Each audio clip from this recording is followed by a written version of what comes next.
আচ্ছা, একবার চিন্তা করে দেখুন তো। কেউ একজন সারাদিন বাজারের খবর রাখছেন, চার্টের পর চার্ট মেলাচ্ছেন, হুম, একদম সিরিয়াস অবস্থা। হ্যাঁ, আর বছরে নিজের পোর্টফোলিও ৭৫% ওলটপালট করছেন।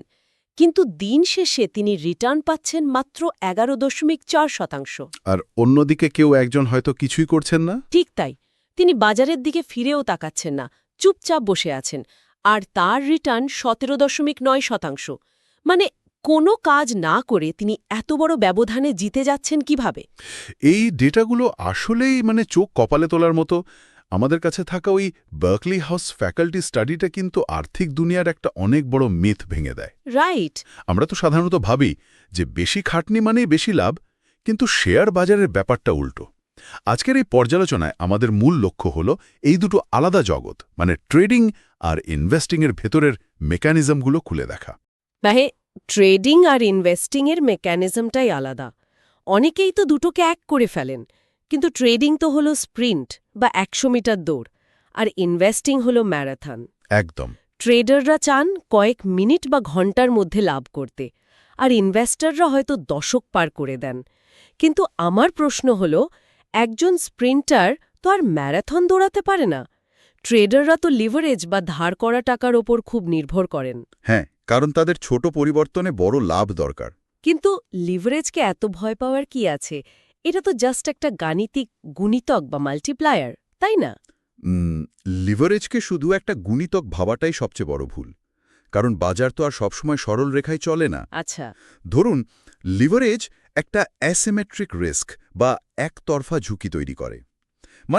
একজন সাধারণ বিনিয়োগকারী নিজের টাকায় শেয়ার কিনলেন আর দাম ৪০% পড়ে গেল। তিনি চাইলে শান্ত হয়ে বসে থাকতে পারেন, কারণ তার কোনো তাড়া নেই। ঠিক, কিন্তু কেউ যদি ব্রোকারের থেকে ধার করে কেনেন, ওই ৪০% পতনের মানে হল তার নিজের মূলধনের প্রায় পুরোটাই শেষ।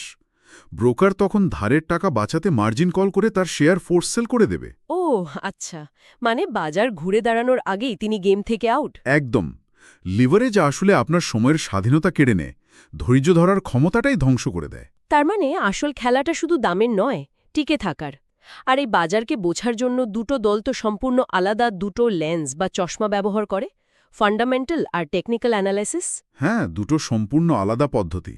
ফান্ডামেন্টাল মানে তো ব্যালেন্স শিট, পিই রেশিও এসব দেখা, কিন্তু টেকনিক্যাল অ্যানালিসিস আমার কাছে মাঝে মাঝে আর্থিক দুনিয়ার জ্যোতিষশাস্ত্র মনে হয়। হ্যাঁ, জ্যোতিষশাস্ত্র।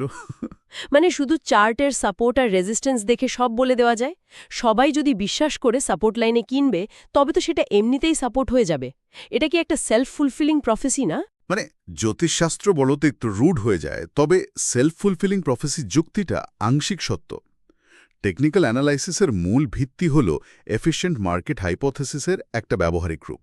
সেটা কি রকম? তারা বিশ্বাস করে যে পৃথিবীর তাবড় ইনভেস্টরদের সব খবর আর ফান্ডামেন্টাল ডেটা ইতোমধ্যেই দামের মধ্যে চলে এসেছে। চার্টের যে ক্যান্ডেলস্টিক, সেটা আসলে লাখ লাখ মানুষের সাইকোলজির একটা পদচিহ্ন। কিন্তু শুধু পদচিহ্ন দেখে তো লম্বা রেসের ঘোড়া চেনা যায় না। ধরুন, হঠাৎ সেন্ট্রাল ব্যাংক সুদের হার বাড়িয়ে দিল, বা কোনো ভূ রাজনৈতিক সংকট তৈরি হল। ম্যাক্রো ইকোনমিক শক। হ্যাঁ, তখন তো সাপোর্ট বা রেজিস্ট্যান্স লেভেলগুলো কাগজের মতো ছিঁড়ে যাবে। অতীত দেখে তখন কি হবে? রাইট। ঠিক ওই জায়গাটাতেই টেকনিক্যাল অ্যানালাইসিসের সবচেয়ে বড় দুর্বলতা লুকিয়ে আছে। যখন বাজারের লিকুইডিটি ভয়েড বা ক্রেতা বিক্রেতার শূন্যতা তৈরি হয়, তখন অতীতের কোনো ডেটা কাজ করে না। দাম যখন সাপোর্ট ভেঙে হুড়মুড় করে নিচে পড়ে, তখন কি হয়? তখন টেকনিক্যাল ট্রেডারের একমাত্র রক্ষা কবচ হল স্টপ লস। কিন্তু একজন ফান্ডামেন্টাল ইনভেস্টরের কাছে এই পতনটার মানে অন্যরকম। তিনি তো এটাকে ডিসকাউন্ট হিসেবে দেখবেন, তাই না? একদম। তিনি হয়তো হিসাব করে রেখেছেন কোম্পানির আসল ভ্যালু অনেক বেশি, তাই দাম কমলে তিনি আতঙ্কিত না হয়ে সস্তায় সম্পদ কেনার সুযোগ হিসাবে দেখেন। এই সস্তায় সম্পদ কেনার কথায় দীর্ঘমেয়াদী ইনভেস্টিংয়ের খুব দারুণ একটা কৌশলের কথা মনে পড়ে গেল: ডিভিডেন্ড ইনভেস্টিং আর কম্পাউন্ডিং। খুবই শক্তিশালী একটা কৌশল। আমাদের সোর্সে জনসন অ্যান্ড জনসনের একটা দারুণ ডেটা আছে। ২০১০ থেকে ২০২০ পর্যন্ত এই স্টকের দাম বেড়েছিল ১২৫%। আচ্ছা। কিন্তু কেউ যদি ওই ডিভিডেন্ডের টাকাগুলো নিজে খরচ না করে ডিভিডেন্ড রিইনভেস্টমেন্ট প্ল্যান বা ড্রিপের মাধ্যমে আবার বিনিয়োগ করতেন, তার মোট রিটার্ন হতো ২০০%-এর বেশি। এই মাঝখানের অতিরিক্ত ৭৫% ম্যাজিকটা কোত্থেকে আসছে? এটা কোনো অদৃশ্য টাকা নয়, এটাই তো কম্পাউন্ডিং বা চক্রবৃদ্ধির আসল মেকানিজম। মানে আয়ের ওপর আয়? হ্যাঁ, আপনি যখন রিপ ব্যবহার করেন, ওই লভ্যাংশ দিয়ে স্বয়ংক্রিয়ভাবে একই কোম্পানির আরও কিছু শেয়ার কেনা হয়, তো পরের বার শুধু মূল শেয়ার নয়, ওই নতুন শেয়ারগুলোর ওপরও ডিভিডেন্ড আসে। ও, বুঝতে পেরেছি। মানে ১০ বছর পর শেয়ারের সংখ্যাও অনেক বেড়ে যাচ্ছে? ঠিক তাই, দামের প্রবৃদ্ধি আর শেয়ার সংখ্যার প্রবৃদ্ধি, এই দুটোর গুণফলই ওই বিশাল রিটার্ন তৈরি করে। এই জন্যই তো ডিভিডেন্ড অ্যারিস্টোক্র্যাট বা ডিভিডেন্ড কিংসদের এত কদর, যারা টানা ২৫ বা ৫০ বছর ধরে ডিভিডেন্ড বাড়িয়েছে। কিন্তু এখানে একটা বড় ফাঁদও তো আছে। হ্যাঁ, ডিভিডেন্ড ট্র্যাপ। ওই যে নতুন বিনিয়োগকারীরা শুধু উচ্চ ডিভিডেন্ড ইল্ড দেখে লাফিয়ে পড়েন। কেউ যদি দেখে ৮ বা ১০% ইল্ড দিচ্ছে, দেখে তো মনে হবে দারুণ অফার। কিন্তু এই বেশি ইল্ড দেখে লাফিয়ে পড়াটাই হলো ফাঁদ। ইল্ড হিসাব করা হয় কিভাবে? বার্ষিক ডিভিডেন্ডকে বর্তমান দাম দিয়ে ভাগ করে। যদি কোম্পানির ভেতরে বড় সংকট তৈরি হয় আর দাম অর্ধেকের বেশি পড়ে যায়, তখন তো গাণিতিকভাবেই ইল্ড হঠাৎ করে অনেক বেশি দেখাবে। রাইট, এটা কোনো আকর্ষণীয় অফার নয়, এটা একটা লাল সংকেত বা ডিস্ট্রেস সিগন্যাল। কোম্পানি হয়তো পরের কোয়ার্টারেই ডিভিডেন্ড দেওয়াই বন্ধ করে দেবে। তাহলে ইল্ডের চেয়ে কি দেখা উচিত? ইল্ডের চেয়ে ডিভিডেন্ড পেআউট রেশিও দেখাটা বেশি জরুরি। যদি কোম্পানি তার লাভের ৯০% দিয়ে দেয়, ভবিষ্যতে ব্যবসার প্রসারের জন্য তো কিছু থাকে না। আদর্শ পেআউট রেশিও ৬০%-এর নিচে হওয়া উচিত। এই টেকসই হওয়ার বিষয়টা ম্যারাথন দৌড়বিদদের জন্য ঠিক আছে, কিন্তু বাজারে তো সবাই এত ধৈর্য নিয়ে আসে না। অনেকেই অস্থিরতা থেকে দ্রুত ফায়দা লুটতে চান। চলুন স্প্রিন্টারদের জগৎটা একটু দেখি। শর্ট টার্ম ট্রেডিংয়ের জগৎ, রাইট? হ্যাঁ, swing trading, day trading, scalping, এসব নাম তো প্রচুর শুনি। স্ক্যাল্পিং মানে তো কয়েক সেকেন্ডের ব্যাপার। সাধারণ ট্রেডাররা কি বোঝেন যে স্ক্যাল্পিং করার সময় তারা আসলে কাদের বিরুদ্ধে খেলছেন? এটা কি ওয়াল স্ট্রিটের সুপার কম্পিউটারদের সাথে খালি হাতে যুদ্ধ করতে যাওয়ার মতো নয়? একদম পারফেক্ট একটা উপমা। যখন কেউ কয়েক সেকেন্ডের ব্যবধানে ট্রেড করতে চান, তখন তিনি মানুষের সাথে নয়, বরং হাই ফ্রিকোয়েন্সি ট্রেডিং অ্যালগোরিদমের সাথে প্রতিযোগিতা করছেন।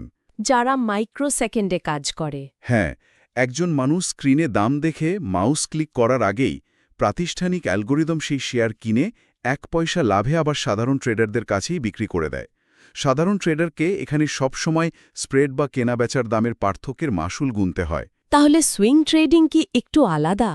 সেখানে তো কয়েকদিন বা কয়েক সপ্তাহ ধরে একটা পজিশন রাখা হয়। হ্যাঁ, সুইং ট্রেডিংয়ের মেকানিজমটা একটু ভিন্ন। এটি মূলত বাজারের মোমেন্টাম বা খবরের সেন্টিমেন্টের উপর নির্ভর করে। মানুষের ভয়ে এবং লোভ তো আর একদিনে শেষ হয় না।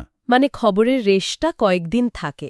ঠিক, অ্যালগোরিদম হয়তো সেপ্রিন্টের ভগ্নাংশে প্রাইস মুভমেন্ট ধরতে পারে, কিন্তু আগামী ২ সপ্তাহ মানুষের মনে কোনো খবরের প্রভাব কিভাবে কাজ করবে সেটা অ্যালগোরিদম নিখুঁতভাবে প্রেডিক্ট করতে পারে না।